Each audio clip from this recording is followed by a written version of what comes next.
Barnizar una guitarra es el culmen de la construcción. Es el toque final que hace que tantas horas de trabajo brillen. El barniz hace relucir cada detalle de la madera y explota toda su belleza. Pero una cosa es cierta, cualquier mínimo defecto se hará gigante bajo el acabado. El barniz no tendrá compasión con ningún error que hayas dejado pasar, te lo prometo.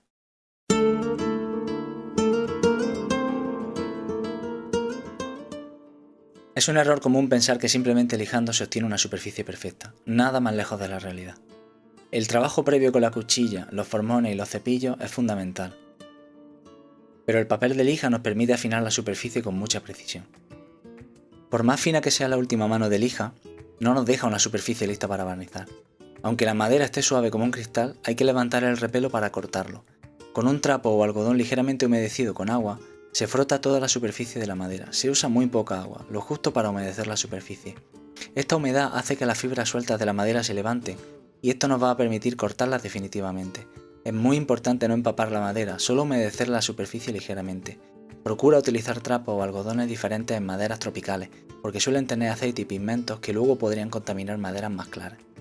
Es un pequeño detalle, pero tenlo en cuenta, la perfección es simplemente una montaña enorme de pequeños detalles. Si no has utilizado demasiada agua, en 10 minutos la madera estará totalmente seca, pero el proceso nos va a revelar que la superficie no era tan perfecta como pensaba. El aspecto del repelo es terrible y muy exagerado en algunas especies de madera.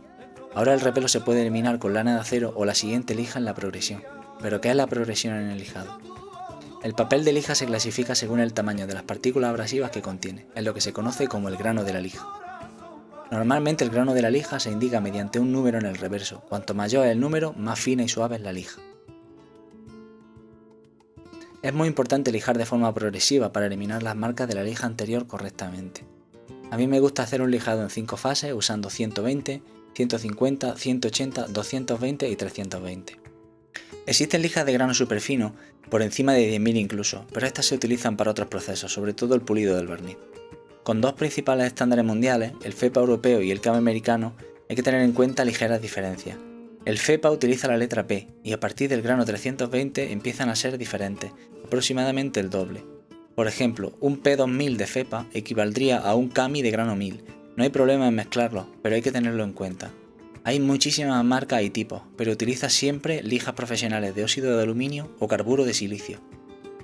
Otro concepto importantísimo es la dirección del lijado.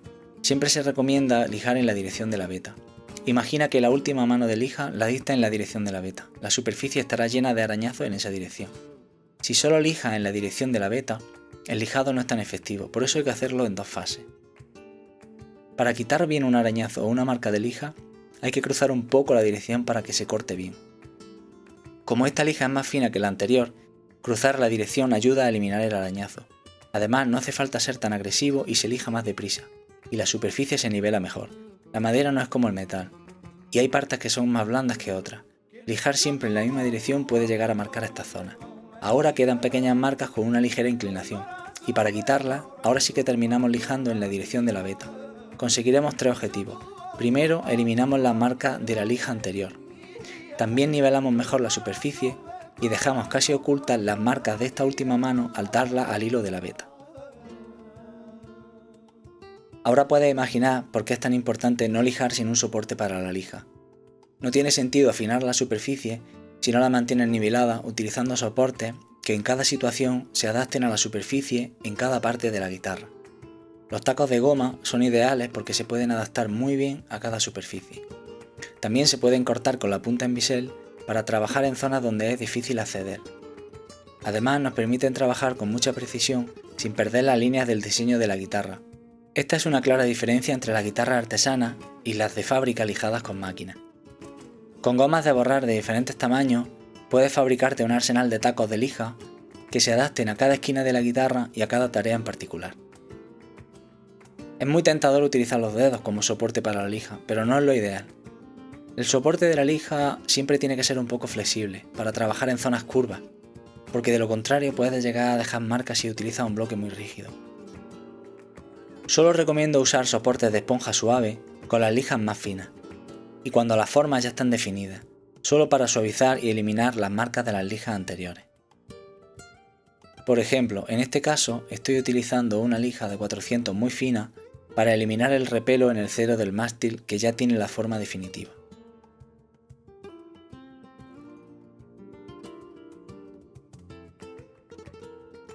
En superficies planas como la tapa y el fondo, prefiero utilizar bloques de goma para mantener la superficie nivelada.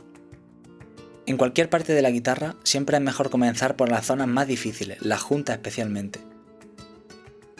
Cuando estas zonas ya están lijadas perfectamente, se suaviza el resto con un taco un poco más grande. Aunque es difícil apreciarlo en el vídeo, cambio ligeramente la dirección del lijado constantemente. De esta forma, voy eliminando todas las marcas de la lija anterior y suavizando la superficie. Al final, siempre termino al hilo. Algo que mucha gente olvida, pero que es fundamental, es la limpieza. En la superficie siempre quedan partículas abrasivas que se desprenden de la lija, fibra y polvo del lijado. Si no se limpian, en la siguiente mano de lija seguiremos teniendo partículas de la lija anterior y estaremos caminando en círculo. El polvo y la suciedad embotan la lija y junto con el calor de la fricción pueden formar residuos en el papel que acabarán rayando la superficie y nunca avanzaremos con el trabajo. Incluso es posible que tengamos que retroceder a lijas más gruesas. La presión con la que se lija también es muy importante. Una lija de 220 puede ser más suave que una de 400 si se aplica la presión correcta. Y nunca está de más repetir, la limpieza periódica es fundamental. El resultado habla por sí solo. Una madera bien lijada hasta grano 400 brilla sin necesidad de barniz y la única imperfección son los poros naturales. Imagina cuando le caiga el barniz encima. Espero que el vídeo te haya gustado y te haya sido útil y te ayude a mejorar en tu acabado. Un saludo.